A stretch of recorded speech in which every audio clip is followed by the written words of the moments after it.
In today's video, I'll show you how to add a product slider in Pagefly for your Shopify store.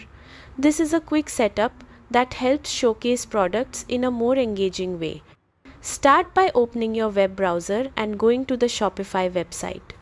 Log in to your Shopify account using your credentials. Once logged in, open the Pagefly app and select the page where you want to add the product slider. This will open the Pagefly editor. Inside the editor, look to the left menu and click on Elements. Switch to the Shopify tab to view Shopify specific elements. Find the product list element and drag it onto your page where you want the slider to appear. After placing it, click on the product list to open the settings panel. In the General tab, set the product source to Custom Collection. Choose the collection you want to display in the slider.